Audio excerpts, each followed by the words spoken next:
En Radio Portales de Valparaíso presentamos Revelando.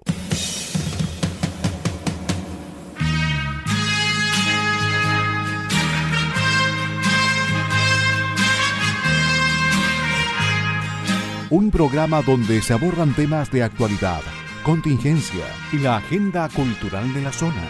Entrevistas del ámbito nacional e internacional. Revelando es presentado y auspiciado por ASOFAR AG, Asociación de Oficiales de la Armada de Chile en Retiro, Asociación Gremial. Con ustedes, Revelando en Radio Portales de Valparaíso.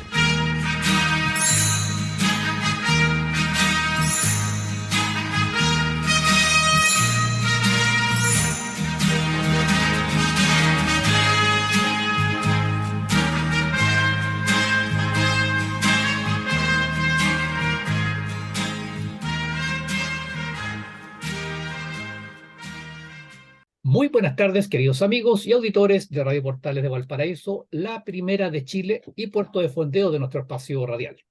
Hoy, viernes 14 de julio de 2023, estamos dando inicio a un nuevo programa de Revelando que nos acompaña de lunes a viernes de 6 a 7 de la tarde y el día viernes, como es de costumbre, dedicado al movimiento Chilenos de Corazón. Agradecemos a Radio Portales de Valparaíso que nos abre sus señales en el dial de FM 89.5, AM 840 y también a través de su señal online en la página web www.portalesfm.cl. Y por supuesto agradecemos a nuestro auspiciador, a quien hace posible que Revelando esté en el aire junto a ustedes todos los días y que además permite generosamente que Chilenos de Corazón los acompañemos los días viernes. Nos referimos a la Asociación Gremial de Oficiales de la Armada en Retiro, ASOFAR AG. Gracias a Radio Portales de Valparaíso y un especial agradecimiento a nuestro auspiciador ASOFAR. También, como lo hacemos habitualmente, al iniciar el programa, saludamos a nuestro amigo y colaborador Enzo Alvarado, quien permite que este programa llegue hasta los estudios de Radio Portales de Valparaíso. Nuestro saludo y agradecimiento a Enzo. Y también agradecemos a nuestros amigos radiocontroladores de Radio Portales de Valparaíso que colocan finalmente este programa en el aire. Nos referimos a don Luis Salinas, don Mario Salazar y don Claudio Alvarado. Queridos amigos de Revelando del día viernes, tengo la gran alegría de informarles que somos Francisco Muñoz Pinto y María Mataluna Morales, conductores del programa Revelando del día viernes. ¿Y por qué digo esto? Porque don Francisco Muñoz estuvo haciendo uso de sus vacaciones, estuvo de viaje y estuvo ausente en un par de, tres programas estuvo ausente. Así es que lo tenemos de vuelta, Francisco. Muy bienvenido, Francisco, de regreso al Revelando del día viernes. Muchas gracias, Mario. Hola, ¿cómo estás? Hola, Enzo, señores auditores. Muy buenas tardes. Gracias, como siempre, a Radio Portales y a todas las personas que hacen posible que este programa salga al aire. Así es, don Francisco. Ya conversaremos en algún minuto de su periplo ahí por Europa. Ya, pero bueno, en este minuto vamos a lo que vinimos, como decimos los marinos. Comencemos con las efemérides nacionales y navales de la presente semana, ¿le parece? Vamos, Mario. Oye, la primera que tenemos, 8 de julio de 1723. Un maremoto en Valparaíso destruye el castillo de San José, fortificación que se debe a la iniciativa del gobernador, José Garro, y al trazado del ingeniero Juan de Herrera, causando la pérdida de mercaderías depositadas en sus bodegas y almacenes. Me parece importante, Mario, este hecho, porque uno piensa que los maremotos son cosas del pasado, ¿no? Ya los maremotos no son así. En cualquier momento donde hubo un maremoto, aunque sea hace 200, 300, 400 años atrás, quiere decir que las condiciones están dadas para que exista un nuevo maremoto. No es que quiera sembrar el terror, pero siempre hay que tenerlo presente. ¿Cuáles son las vías de escape? ¿Qué voy a hacer en caso de terremoto? ¿Qué es lo que voy a tener en mi mente? ¿Cuáles son los lugares más altos de la ciudad? ¿Hacia dónde voy hacia dónde me voy a movilizar? Así es, Francisco. Perdón, Francisco, cortito. Y tener presente para nosotros que vivimos acá en la costa, 30 metros en la costa de seguridad. La cota de seguridad, la altura de seguridad. Así es que es allá hasta donde hay que dirigirse en un caso de emergencia, ¿no es cierto, Francisco? Claro, 30 metros de altura sobre el nivel del mar. Y cada uno es responsable. No tenemos que esperar que el gobierno, que el Estado, que las autoridades nos digan qué tenemos que hacer. Sabemos que estas Así cosas es. existen, estamos en un país sísmico y todos tenemos que saber qué es lo que debemos hacer en el caso de un terremoto y la posibilidad de un maremoto. 13 de julio de 1844. Una ley reconoce como deber exhumar las cenizas del padre de la patria, general Bernardo Higgins, fallecido en Lima el 24 de octubre del año 1842. Pero recién el 11 de enero de 1869, las corbetas de guerra O'Higgins, Esmeralda y Chacabuco recalaron a Valparaíso al mando del vicealmirante Manuel Blanco Encalada, trayendo sus restos desde el puerto del Callao, para ser sepultados en el Cementerio General de Santiago. Ello, curiosamente, fue contraviniendo sus expresos deseos de ser sepultado en la ciudad de Concepción. 9 de julio de 1882. Estamos en la Guerra del Pacífico contra la Confederación Perú-Boliviana y se produce el combate de la Concepción. Después de una heroica defensa del poblado ubicado en la Sierra Peruana, mueren todos los integrantes de la cuarta compañía del batallón Chacabuco, 4 oficiales y 73 soldados de infantería, a quienes comandaba el capitán Ignacio Carrera Pinto, nieto del prócer José Miguel Carrera. En 1911, los corazones del capitán Carrera y subtenientes Luis Cruz Martínez, Julio Montt Salamanca y Arturo Pérez Canto fueron trasladados a la Catedral de Santiago para mantenerlos en ese lugar. En su recuerdo y homenaje, el ejército estableció ese día para la jura de la bandera, para que juraran la bandera, quienes deben prestar los oficiales y soldados que se incorporan al servicio de la institución. No lo leí muy claramente, definitivamente ese fue establecido por el ejército el 9 de julio como el día para que a quienes les correspondía jurar a la bandera hicieran el correspondiente juramento a la bandera. Yes. 12 de julio de 1912. Se realizan los funerales del vicealmirante Juan José Latorre en Santiago, fallecido el 9 de julio de 1912 en Viña del Mar. Un día después que en Valparaíso las tripulaciones de los Higgins, Prat, Esmeralda y Chacabuco le dieran el último adiós en el Cementerio General de Santiago, rindieron honores de ordenanza a sus restos la Escuela Militar y los regimientos Buin, Pudeto, Tacna, Matucana, Cazadores, Coraceros y Dragones. Recordemos que el vicealmirante Juan José Latorre tuvo una labor destacada en la Guerra del Pacífico y fue quien comandó o lideró la captura del Huáscar. Jefe de las fuerzas de Valparaíso y Santiago fueron el contraalmirante José Miguel Aguirre y el general Sofanor Parra, quienes dispusieron la ejecución de 15 salvas en cada lugar. En el puerto, estas fueron disparadas 2 en el momento que salieron los restos de la catedral y 13 al partir el tren hacia la capital. 9 de julio de 1974. Mediante el decreto 1100 de 1974 del Ministerio del Interior, el 9 de julio se establece como el Día Oficial de la Bandera Nacional. La bandera nacional de la República de Chile, conocida como la de la Estrella Solitaria, es el estandarte que representa oficialmente al país. Fue adoptada el 18 de octubre de 1817 y está dividida en 2 franjas horizontales. La superior es un tercio azul turquí y 2 tercios blanca, mientras que la inferior es roja. En el cantón azul se ubica una blanca estrella de 5 puntos. La fecha recuerda la gesta de la Batalla de la Concepción. Esas son las efemérides que teníamos para el día de hoy, Mario. Excelente, Francisco. Y solamente recordar o solamente hacer téngase presente que con motivo del pasado el recién pasado 9 de julio, el Día de la Bandera, por ahí en unos tuits de gobierno circuló una extraña interpretación de los colores de la bandera, lo que causó mucho malestar e indignación en muchos de nosotros, los ciudadanos en general, y bueno, esto también se comentó en la prensa profusamente. Este tratar de cambiar el sentido de los símbolos patrios, Francisco, que lo que está muy mal. No es el único intento que han hecho. Recordemos también de Yes. que se le quiso dar al 9 de julio, hacerlo como a la fecha de la diversidad de género, El Día de la Diversidad Sexual, claro.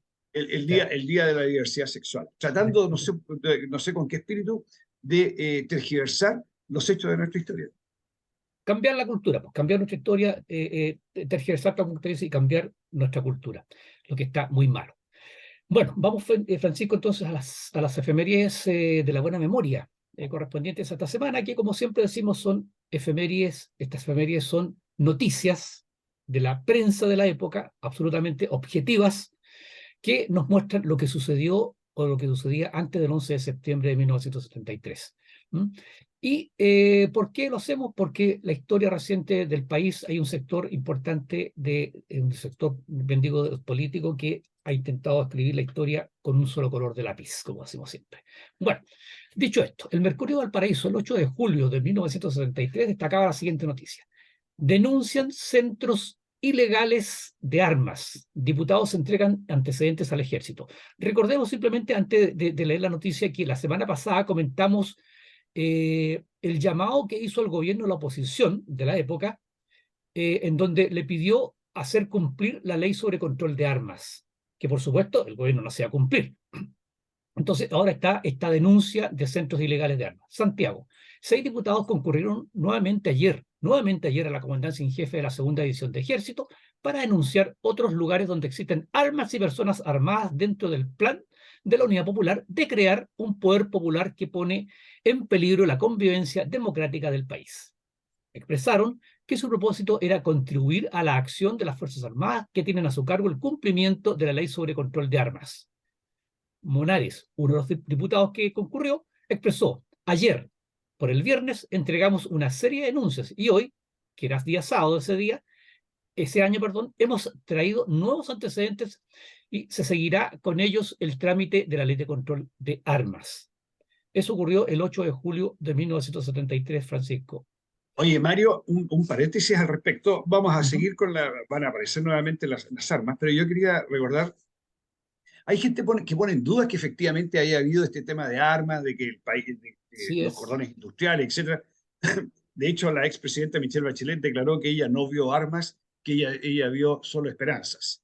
Sí. Bien por ella que no vio las armas, ¿eh? Pero yo le quiero recordar a la expresidenta que su ex ministro de Relaciones Exteriores, don Heraldo Muñoz, en una declaración en algún momento que él sintió la necesidad de sincerarse y ser realista en lo que estaba pasando, declaró públicamente que él en ese momento tenía armas, y no solamente tenía armas, sino que tenía también explosivos, y tenía entrenamiento para utilizarlos. Entrenamiento, así es. ¿Y qué fue lo que pasó el 11 de septiembre? Sus líderes, el señor Corbalán, que aquí va a aparecer también, estaban escondidos. No, o sea, todos los que propiciaron los cordones industriales, todos los que propiciaron el armamento en el campo, etcétera, etcétera, cuando llegó la hora de hacer uso de esas armas que estaban, ¿cómo se llama?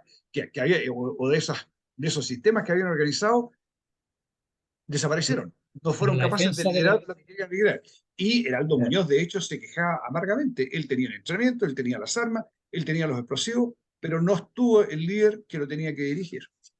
Así es, Francisco. Así es, Francisco. Efectivamente, en las efemérides del día de hoy vamos a ver cómo se repite profusamente estas noticias de la existencia de armas y explosivos en poder de civiles. Y como, bueno, y vamos a ver el llamado que hacía enseguida el líder del partido, ¿cómo se llama? El líder del partido comunista, don Luis Corbalán. Bueno, a ver, efectivamente, justamente lo que estamos hablando. Mercurio Valparaíso, el mismo 8 de julio de 1973, destacaba la siguiente noticia. Con el poder popular se crea el ejército paralelo, afirman presidentes del Senado y la Cámara. Santiago, un formal llamado para que el gobierno arbitre las medidas para restablecer el orden y se requisen las armas distribuidas entre los ocupantes de fábricas e industrias formularon el presidente del Senado, Eduardo Frei, y el de la Cámara de Diputados, Luis Pareto.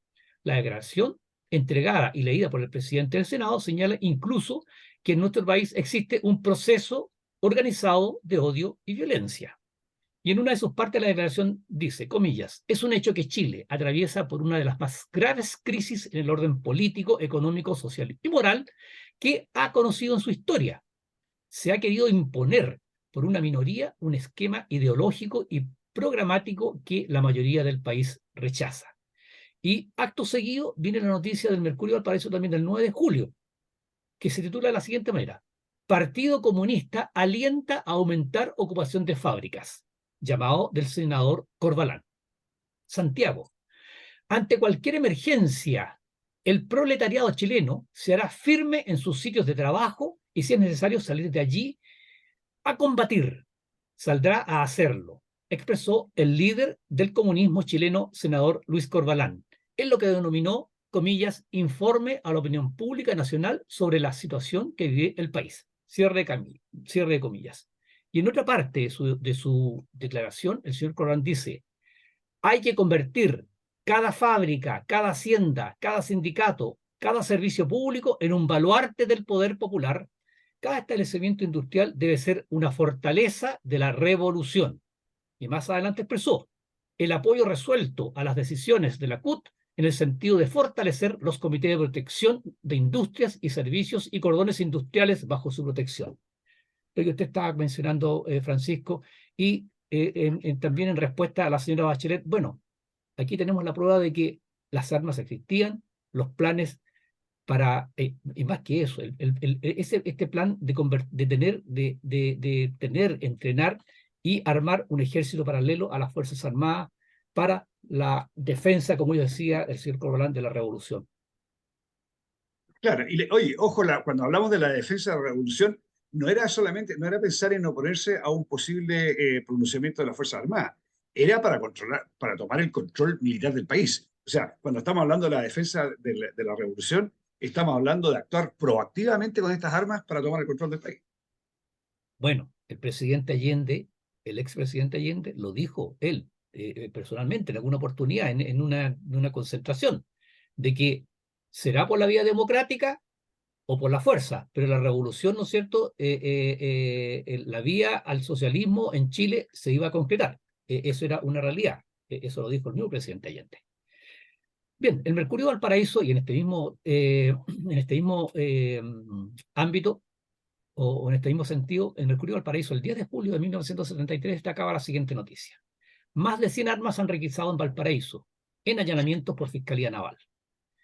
3 trabajadores de DINAC se encuentran detenidos en la cárcel pública a raíz del allanamiento efectuado el domingo en la madrugada por efectivos de la Armada. La orden de detención fue dictada por la Fiscalía Naval, ojo, como parte de las diligencias ordenadas en la denuncia que se hizo contra DINAC por presunta existencia de armas en una de sus bodegas. Aquí no vamos a consignar esta parte de la noticia porque es muy larga, pero aquí en esta bodega se encontraron elementos destinados a la fabricación de bombas Molotov y explosivos caseros. Y en la otra parte de la noticia que queremos destacar decía: el fiscal naval expresa que la ley sobre uso y control de armas ha sido la causante de la dictación de más de 50 órdenes de investigación. La mayoría de ellas se hace en forma sigilosa, como corresponde a una etapa sumaria de un proceso, y sus resultados han sido altamente efectivos por cuanto han permitido recuperar en menos de un mes casi un centenar de modernas pistolas y revólveres, en su mayoría de procedencia argentina, que se encontraban en poder de particulares y que no estaban inscritos. Sin embargo, expresó el fiscal naval, según se señaló, si bien se han ubicado verdaderos arsenales que no se han dado a la publicidad, en Valparaíso no han aparecido metralletas ni otras armas de procedencia checoslovaca, como sucedió recientemente en Santiago. Oye, Mario, una aclaración, porque en otras oportunidades hemos dicho que el gobierno le da instrucciones a carabineros de no cumplir con las órdenes judiciales, ¿ya? Y Carabineros estaba atado de mano. Y sin embargo, aquí vemos que las Fuerzas Armadas, la Armada, el Ejército, la Fuerza Aérea, sí están actuando. Y a lo mejor a alguien le podría sonar un poco incoherente. Pero lo que pasó fue que en el año 1972 se modificó la ley de control de armas a partir de una iniciativa del diputado democristiano Carmona, que hablaba de la ley maldita, y esa modificación a la ley de control de armas le daba la autoridad, pero no solo la autoridad, sino que además la obligación, independiente de las instrucciones que recibiera el gobierno, le daba la obligación a las Fuerzas Armadas de ejercer este control de armas y buscar las armas que estuvieran distribuidas en la población. Entonces, esa es la razón por la cual Carabineros estaba atado de mano, pero las Fuerzas Armadas estaban obligadas por una ley que se había dictado en el año 1972 a hacer estos allanamientos y buscar estas armas. Así es, Francisco. Y agregar, además de que esto de Fuerzas Armadas y de orden sometidas al poder civil, como lo hemos comentado varias veces en el programa, Francisco, que es uno de los bordes establecidos para la Constitución que se está escribiendo en este minuto, en el fondo, quienes idearon esa frase de la Constitución son porque recuerdan con nostalgia, ¿no es cierto?, aquella época en donde Carabineros estaba efectivamente sometido al poder civil. Lo que no lograron, ojo, por lo que usted menciona, lo que no lograron con las Fuerzas Armadas, porque las Fuerzas Armadas nunca estuvieron sometidas al poder civil, siempre estuvieron sometidas al cumplimiento de la Constitución y las leyes. No así Carabineros de Chile, desgraciadamente. Bueno, voy a continuar porque hay una idea pero se me fue la idea. Sigamos. El Mercurio de Valparaíso, el mismo 10 de julio de 1973, destacaba, y estamos en la misma, en el mismo tema. En vehículo de la Corfo hayan 2.000 detonantes para cartuchos de dinamita. Concepción. Un funcionario de la Corfo, domiciliado en Chillán, y un carpintero de Chiguayante fueron detenidos por Carabineros al ser sorprendidos en un Jeep Toyota de propiedad de la Corfo, en el que transportaban 2 cajas con un total de 2.000 detonantes para cartuchos de dinamita y cuyo destino no pudieron explicar con mucha claridad, por lo cual quedaron a disposición de la Fiscalía Militar de Concepción. Y continuamos en el mismo ámbito. El Mercurio Valparaíso, el 10 de julio de 1973, destacaba la siguiente noticia. Fue descubierto un plan extremista en Concepción. Un dispositivo paramilitar destinado a tomar el control de Concepción y la zona, cuando la ocasión sea propicia o necesaria, fue detectada en círculos extremistas de Concepción. El plan, reservado solo a una élite, incluye manuales de instrucción para operaciones militares tácticas, ofensivas y defensivas, operaciones abiertas, conspirativas y tácticas, entre otras. La documentación, extraída de archivos altamente confidenciales, incluye igualmente manuales para la utilización de armas convencionales, como también nociones y teoría avanzada para la fabricación de bombas de alto poder explosivo. Francisco, y voy yo a comentar de inmediato, señora Michelle Bachelet, usted no vio las armas. Hay por ahí una entrevista que le hizo el libro donde la señora Mariana Elwin dice, yo le creo a la expresidenta. Yo sinceramente no le creo. Discúlpeme, yo no le creo al presidente Bachelet. Pero bueno, supongamos que ella nunca vio las armas. Bueno, la prensa de la época, señora Michelle Bachelet, hablaba cómo, por ejemplo, la Fiscalía Naval en un mes había requisado más de 100 armas. Entonces, las armas estaban, los explosivos estaban, señora Bachelet. Y Francisco, disculpe que me tome la palabra, pero aquí vemos cómo las fiscalías, la efectividad de las fiscalías militares. Y si ustedes recuerdan, queridos amigos, y Francisco lo tiene muy claro, cómo a lo largo de estos años de gobiernos democráticos se ha ido cada vez limitando más el radio de acción de las fiscalías militares. Y lo último que se hizo fue que cada vez que había un militar, digamos militar genéricamente, marino, aviador o de la Fuerza Aérea, involucrado en un delito, que correspondía a las fiscalías militares hacer la investigación, hasta eso se les quitó a las fiscalías militares. ¿Y por qué? Porque las fiscalías militares eran tremendamente efectivas, como vemos en las noticias de la época, Francisco. Claro, y específicamente efectivas, fueron muy efectivas en los años 72 y 73 en el control de armas. Yo creo que eso ayudó mucho a que el país no estuviera más armado de lo que ya estaba y que el enfrentamiento hubiera sido más sangriento. Efectivamente, la Fiscalía jugaron un rol tremendamente importante y esta famosa ley Carmona, que en la época se hablaba de la ley maldita, también fue una gran ayuda para que el país no llegara a una situación más conflictiva de lo que estaba. Así es, Francisco. Bueno, queridos amigos, hemos llegado al final del primer bloque de nuestro programa. Los invitamos a que vayamos a una pausa musical y estamos de regreso enseguida, en pocos minutos, con el segundo bloque de su programa Revelando. Muy bien, queridos amigos, estamos de regreso para iniciar el segundo bloque de su programa Revelando. Agradecemos una vez más a Radio Portales de Valparaíso, que nos permite estar junto a ustedes en sus hogares, en el trabajo.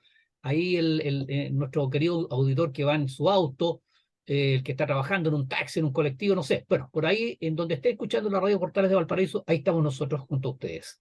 Y gracias a, por supuesto, nuestra querida Radio Portales de Valparaíso. Y agradecemos y agradecer también a nuestro auspiciador, la Asociación Gremial de Oficiales de la Armada en Retiro, ASOFAR AG, que permite que Revelando esté junto a ustedes todos los días, de lunes a viernes, de 6 a 7 de la tarde, y el día viernes permite, ¿no es cierto?, que Chilenos de Corazón los acompañemos. Muy bien, vamos entonces con la pauta que tenemos preparada para el día de hoy. Y el primer punto, como ya es tradicional, es esta pregunta que nos hacemos: ¿es este el país que queremos o el basta ya también? Y la pregunta que nos hacemos a continuación es: ¿hasta cuándo vamos a permitir que el Partido Comunista y sus cómplices continúen sembrando el odio, la división y la lucha entre los chilenos? ¿Esto por qué lo decimos, queridos amigos? Porque el sábado 8 de julio, el señor Christian Barken, muy conocido por todos nosotros, ¿no es cierto?, por todos los chilenos, él publicó una carta abierta dedicada al presidente de la República, el señor Gabriel Boric. Y en alguna de sus partes dice don Christian Barken, comillas: pero es hora de cerrar el duelo. El país debe hacerlo, y sobre todo la izquierda. Sí, la que sufrió en carne propia los horrores del fanatismo, el exilio, la desaparición, la tortura. Más grande y poderosa será esa izquierda si puede hacer esa resiliencia. En otra parte de la carta dice: pero tarde o temprano una comunidad tiene que cerrar el proceso de sanación y reencuentro, y ello requiere y ello requiere de todas las partes grandeza, generosidad y humildad. También agrega en otra parte: quieren negarnos a que estudiemos la historia, quieren negarnos a que escuchemos todas las versiones de lo ocurrido antes de la tragedia de 1973. Y por último, o sea, lo que nosotros estamos destacando de la carta, el siguiente párrafo: si queremos que de esta conmemoración participen todos los chilenos y chilenas, poner una mordaza a quienes osen plantear matices, interpretaciones distintas de una supuesta verdad oficial, es practicar el viejo y nefasto sectarismo de la que la izquierda y la derecha hicieron gala en los 70. Queridos amigos, son pequeñas fracciones de la carta que nosotros hemos comentado. Bueno, esto, queridos amigos, Francisco, causó estupor en los sectores de la izquierda radical. Y, por ejemplo, solamente vamos a citar el tuit de la señora Carmen Gersa, connotada militante del Partido Comunista. En un tuit dijo la señora Carmen Gers: ¿qué sujeto más infame es Christian Barken? ¿Quién te ha conferido el arrogarte pedir cerrar el duelo a las víctimas de las prácticas genocidas de la dictadura? Y ese es el tema, Francisco. Vamos a continuar haciéndole el juego a la extrema izquierda de permitirnos este interminable conflicto, odio entre chilenos y chilenas. El problema, el problema, Mario, es súper difícil, ¿eh? Porque uno dice, no, oye, por qué no miramos para adelante? ¿Por qué no miramos el futuro? ¿Por qué no tratamos de salir adelante como país? Tratar de unirnos, destacar nuestros valores, lo que nos identifica, etcétera. En circunstancias de que el Partido Comunista siempre ha estado en la escala exactamente opuesta. Hay dos razones para ello, en mi opinión. Uno es sacar beneficios de todos aquellos aspectos donde ellos se pueden victimizar, donde ellos pueden aparecer como víctimas, que fueron atropellados, etc. Dicen, ellos nunca entierran a sus muertos. ¿Cuántas veces han desenterrado a Pablo Neruda? Ahora ya no lo están desenterrando ya porque apareció que Pablo Neruda era un desgraciado con sus mujeres, tuvo un comportamiento desde ese punto de vista tremendo. Pero si no, lo seguirían desenterrando cada vez que pudieran. Y por otro lado, el Partido Comunista no tiene un futuro que ofrecer. Entonces, tú no puedes pedirle al Partido Comunista, oye, marchemos juntos hacia el futuro. ¿Hacia qué futuro? Si el Partido Comunista no tiene futuro. El Partido Comunista no sabe gobernar. Y yo estoy convencido, ellos no son tontos, así que ellos se dan cuenta perfectamente. Y ellos lo único que son capaces de hacer es trabajar para tener el poder total. Pero una vez que obtienen ese poder total, lo único que hacen es destruir el país. Entonces, el Partido Comunista nunca va a estar del lado de demos vuelta a la página y miremos hacia el futuro, busquemos un país unido y que, como decíamos, destaque nuestros principios y destaque nuestros valores y lo que nos une. No lo pueden hacer porque ellos no tienen futuro, no conocen no, escasamente el presente, y el presente que tienen es solamente de generar conflictos. Francisco, y yo agrego a eso lo que también ha comentado usted, hemos comentado nosotros acá en el programa, nuestros queridos auditores. El Partido Comunista, la extrema izquierda, se alimenta, esa es su fuente de existencia, es el combustible, el odio, la división, el caos, la violencia, la lucha. O sea, eso es lo que a ellos los nutre. De eso ellos se valen para existir y para propagar su ideología. Y efectivamente, pues, este es si dijéramos el día de mañana, a ver, hagamos un vuelta atrás, se les termina pero que es un motivo pero perfecto de división, de odio, de resentimiento entre los chilenos, entre chilenos, ¿no es cierto? O sea, ellos tienen una idea que yo no la logro entender, que es destruyamos lo existente. A ver, qué es lo que está, qué es lo que está funcionando, cómo estamos organizados, qué es lo que estamos haciendo? Destruyámosla.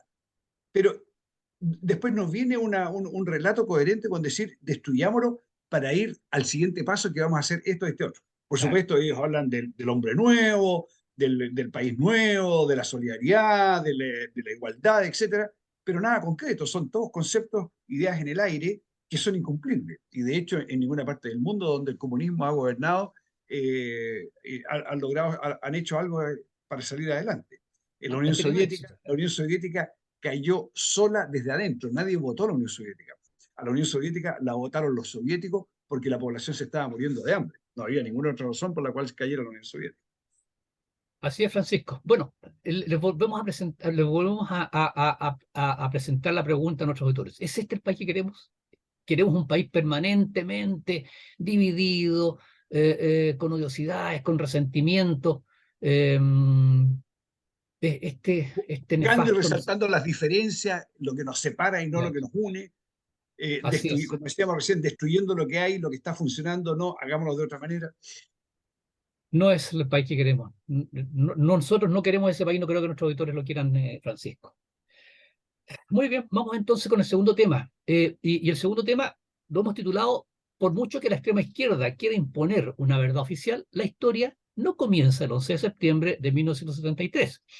¿Y por qué decimos esto, queridos auditores? Muchos de ustedes se habrán enterado de que el martes de esta semana, recién pasado, ocurrió, tal vez dice, uno de los hechos más significativos a propósito de los 50 años, ¿no es cierto?, del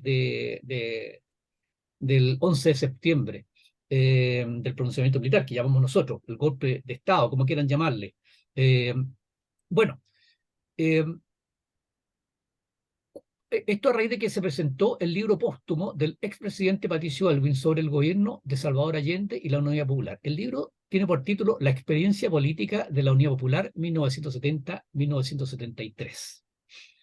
Entonces, justamente en la misma senda del tema anterior, y en esto de que el gobierno, el actual gobierno, el gobierno del señor Boric, creó una comisión para la conmemoración de los 50 años, ¿no es cierto?, al cual ha destinado pero muchísimos recursos, y con el propósito justamente de imponer esta verdad oficial, aparece justamente ahora este libro, y queremos comentar con nuestros auditores una partecita, una parte pequeñita del libro que habla dice, ese capítulo se llama El último encuentro, y se refiere a una reunión privada, muy privada, que tuvo en ese minuto el senador Patricio Aylwin con el presidente de la República, don Salvador Allende, y que fue una reunión que se hizo en la casa del cardenal Raúl Silva Enríquez, y que él organizó. Entonces, voy a leer cortitos, digamos, partes pasajes de este hecho, para que ustedes se den cuenta cómo era la situación. El autor, don Patricio Aylwin, cuenta que el 14 de agosto recibió una llamada del cardenal Raúl Silva Enríquez. Dice don Patricio Aylwin, mi amigo, mi pastor, para invitarlo a su casa el viernes 17 de agosto de 1973. Estamos hablando, por supuesto. Entonces, esas 48 horas para Aylwin, él relata que fueron muy angustiosas, porque claro, él se daba cuenta, ¿no es cierto?, de la importancia histórica de esta cita, digamos, de esta reunión. El futuro del país, decía don Patricio Aylwin, estaba en juego. El viernes Aylwin llegó puntualmente, pero Allende se atrasó 1 hora y media, decía don Patricio Aylwin en el libro. Venía distendido, lo que me pareció que no correspondía al momento. Durante la comida, el mandatario se explayó en las dificultades de gobernar. Se dio un ambiente de cierta intimidad y Aylwin decidió tocar el tema delicado y le dijo, comillas, usted, presidente, puede pasar a la historia con 2 imágenes. Una, la del hombre que ofreció construir en Chile el socialismo en democracia y que al cabo de 3 años no ha construido el socialismo, ha destruido la democracia, ha arruinado la economía y ha puesto en riesgo la seguridad del país. La otra, la de un hombre cuyo gobierno marque un hito de tal manera que se diga antes de Allende y después de Allende. Don Patricio relata en su libro que él le sorprendió la respuesta del presidente. O sea, que tenía que escoger que no podía estar al mismo tiempo con Carlos Altamirano y con la Marina, con el MIR y con la DC. La reacción de Allende, dice don Patricio, no fue la que hubiese esperado. Mis palabras habían sido en extremo duras y francas, pero él parecía no calibrar su profundidad. Terminada la comida, relata en el libro, en el escritorio del cardenal tomaron un whisky. Allende dijo, esto es Chile. ¿En qué parte del mundo podría darse que el presidente de la República, masón y marxista, se reúne a comer en la casa del cardenal con el jefe de la oposición? Esto no se da en ninguna parte. Eso era esa era la realidad que vivía el señor Salvador Allende. Aylwin dice, que directamente le dijo a Allende, Chile iba camino a una dictadura del proletariado. Y el presidente le dijo, pero el presidente me miró fijamente y golpeándose una pierna me dijo, mientras yo sea presidente de Chile, no habrá dictadura del proletariado. Y agregó, usted no me cree, y yo sí. Aylwin respondió que no podía creerle si un día decía una cosa y el gobierno hacía lo contrario. Bueno, eso es, Francisco, queridos amigos, hemos querido relatarle una porción pequeñita, ¿no es cierto?, de este libro que está, en el fondo, dando a conocer, Francisco, lo mismo que hacemos nosotros con las efemérides de la buena memoria. Está rescatando de un actor que no podemos decir, ¿no es cierto?, que era un momio. Bueno, para ese minuto a la ópera era un momio, digamos, pero no era de derecha. El partido cristiano nunca ha sido de derecha. Está rescatando lo que fue realmente el gobierno de la Unidad Popular, Francisco. Sí. Oye, Mario, 2 comentarios, ¿eh? Uno de forma respecto de lo que se plantea y uno más de fondo. El de forma, el presidente Allende llegó 1 hora y media atrasado a la cita. Imagínate el cocinero, el que estaba cocinando la comida, ¿qué hago? ¿Pongo la comida? ¿No la pongo? ¿A qué hora va a llegar el señor presidente? Bueno, en ese tiempo yo estaba en la escuela naval y me acuerdo, era característico cada vez que iba a haber una ceremonia en la cual participaba el presidente de la República. Para las autoridades de la escuela naval, la gran incógnita era ¿a qué hora va a llegar el presidente? En ese tiempo no estaba el teléfono celular para que alguien llamara por celular, hoy estamos bajando por Santa Rosa, calculábamos que vamos a llegar en media hora más, qué sé yo. Había que, si la ceremonia estaba considerada a las 12, nosotros a las 11:45 estábamos formados. Y hubo oportunidades que el presidente llegaba 45 minutos atrasado, 1 hora atrasado, y obviamente que no se podía planificar nada. La verdad es que desde mi punto de vista era una falta de respeto tremenda. Incluso yo creo que hacia el final de los últimos tiempos de Allende, ya como que yo llegué a pensar que las cosas eran así, que la puntualidad no existía y que uno tenía que estar formado ahí 1 hora esperando que la autoridad máxima llegara. Felizmente después me di cuenta que en realidad la puntualidad es parte importantísima de la educación, es parte del respeto hacia las otras personas.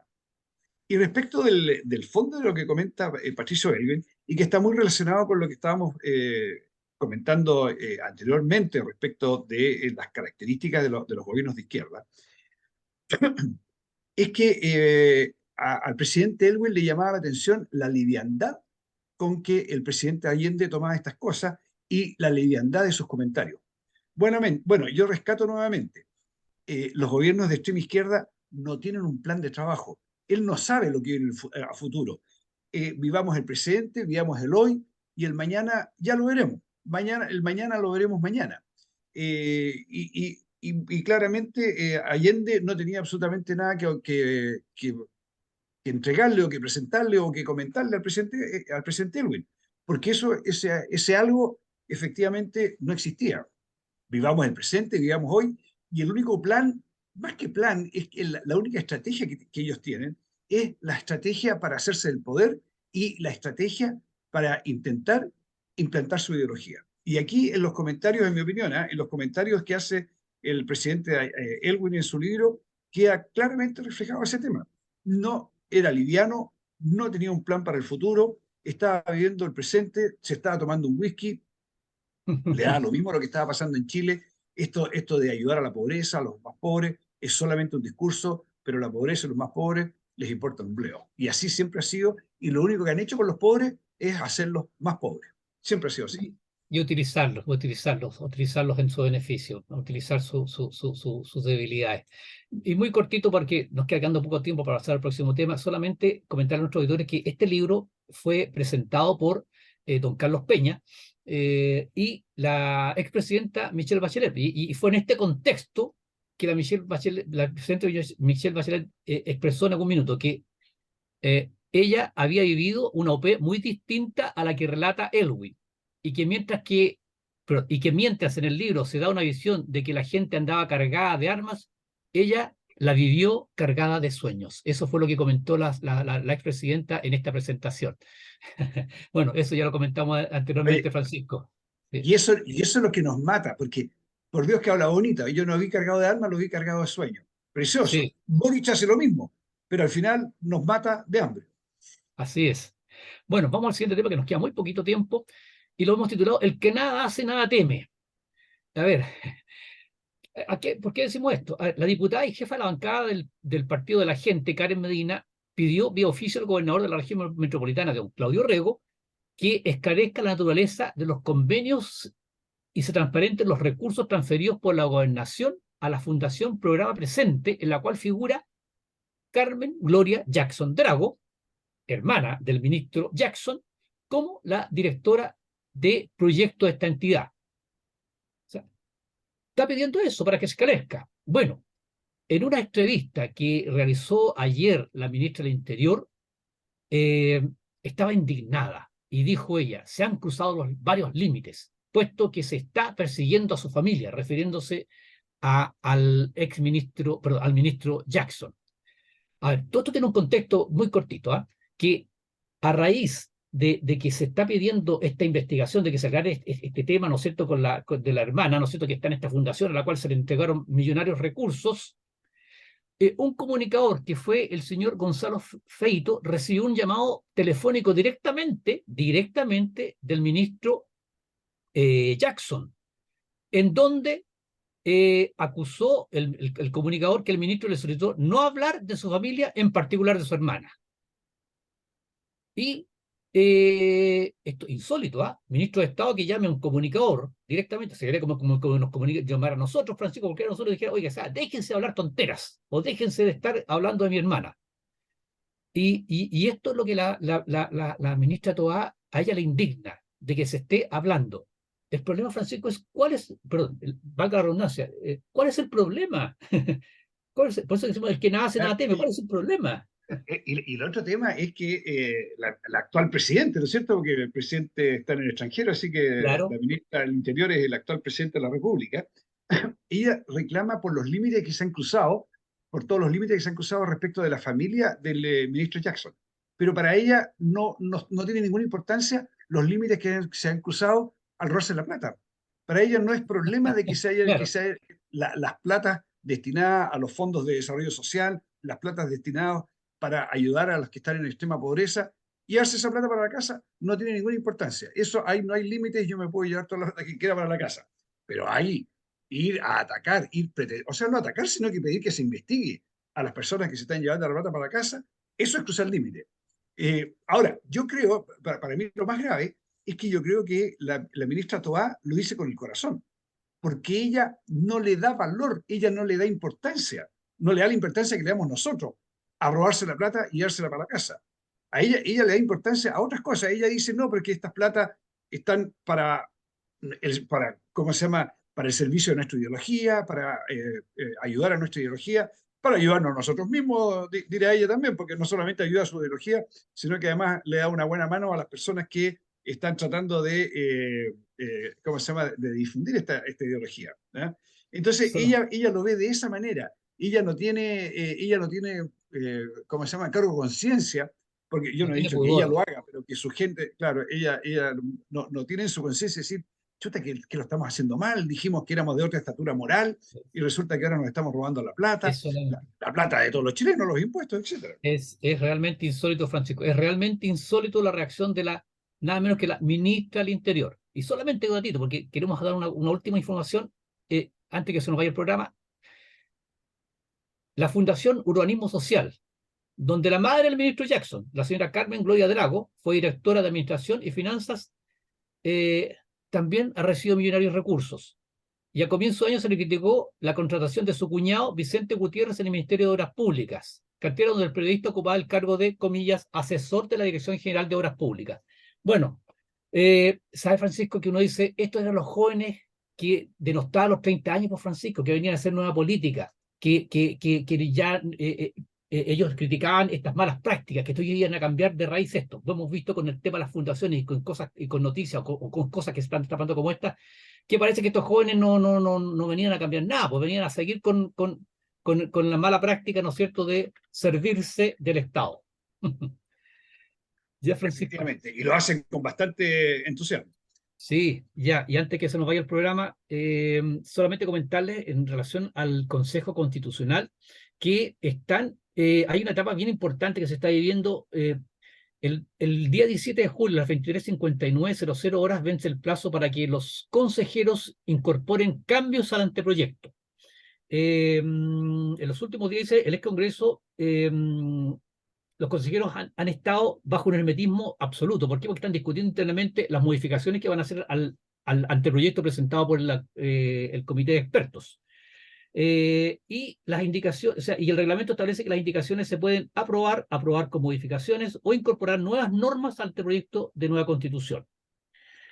Y una de las normas que ya se está comentando va a causar mucho revuelo, ¿no es cierto? Y va a ser motivo de mucha discusión y que ya no va a tener absolutamente ningún acuerdo unánime a contar del 18 de julio, Francisco, es lo que el sector de la derecha, ¿no es cierto?, podríamos decir, proponer un cambio, un nuevo capítulo sobre las Fuerzas Armadas. Esto ha generado ese reparos en los consejeros de centro izquierda y eso observado con atención por integrantes del Comité Técnico de Admisibilidad. Y un sector de la izquierda evalúa recurrir a la Corte Suprema porque estima que incluir un capítulo completamente nuevo sería una infracción a las reglas de procedimiento del Consejo. Bueno, esto es un punto, ¿no es cierto?, que va a causar mucho revuelo a contar del 18 de octubre. Y otras de las enmiendas importantes que ha presentado la HES son explicitar, por ejemplo, la libertad de educación en salud, la libertad de elección en educación, fortalecer a la Contraloría, incluir normas sobre seguridad y contra la corrupción, y modificar el derecho a huelga. También serían iniciativas que se está proponiendo incorporar al anteproyecto que van a causar, no van a tener consenso, Francisco, en el Consejo Constitucional. Sí, y esto se cierra, me refiero, se cierra la presentación de modificaciones el lunes a las 23:59. Claro. Y el capítulo de las Fuerzas Armadas no es trivial, porque dice, oye, bueno, ¿y qué importa que las Fuerzas Armadas estén allá, estén acá? Cuando la situación en el país es realmente complicada, al final la única fuerza, tal como fue en Chile el año 73, tal como fue en Perú el año pasado, al final todo el mundo mira a las Fuerzas Armadas. Y Claro. mientras más clara esté la situación, más claro esté cuál va a ser la fórmula que va a usar el país para tratar de encauzar estos descarrilamientos que producen el mundo político. No pensemos que son las Fuerzas Armadas las que producen este descarrilamiento. es definitivamente el mundo político, es ver cuál es el contexto en el cual van a actuar las Fuerzas Armadas. Así que a mí me parece tremendamente importante esta discusión y ojalá que prospere lo de este capítulo para las Fuerzas Armadas. Así es, Francisco. Eso es lo que deseamos todos los que hemos visto lo que pasó y lo vemos con la efeméride y la buena memoria. Y esto de Fuerzas Armadas y Poder Civil, y Fuerzas de Orden sometidas al Poder Civil, no buscan nada más que volver o añoran, es añoranza, ¿no es cierto?, de cuando los carabineros, ¿no es cierto?, cumplía las órdenes de la autoridad política y no cumplía la ley. Muy bien, pues queridos amigos, Francisco, estamos ya al final de nuestro programa. Un gusto haberlos acompañado nuevamente. Muchas gracias y nos vemos el próximo día. Uy, se le escuchó un poco distorsionado, Francisco, a última hora, pero menos mal que fue a última hora. Bueno, Francisco, ahí se despidió de ustedes y les agradeció su sintonía. Por mi parte, como siempre les digo al final del programa, les agradecemos de corazón su sintonía, les deseamos que tengan un muy buen fin de semana y nos encontramos el próximo viernes si Dios quiere. Continúen en la sintonía de Radio Portales de Valparaíso y que tengan una muy buena tarde-noche. En Radio Portales de Valparaíso hemos presentado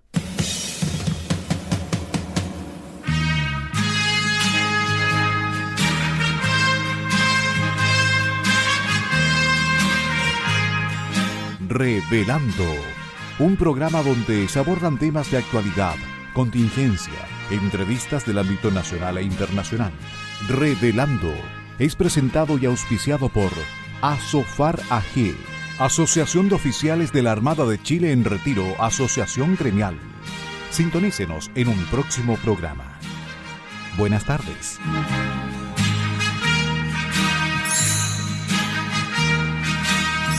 Las opiniones vertidas en este programa son de exclusiva responsabilidad de quienes las emiten y no representan necesariamente el pensamiento de Radio Portales de Valparaíso.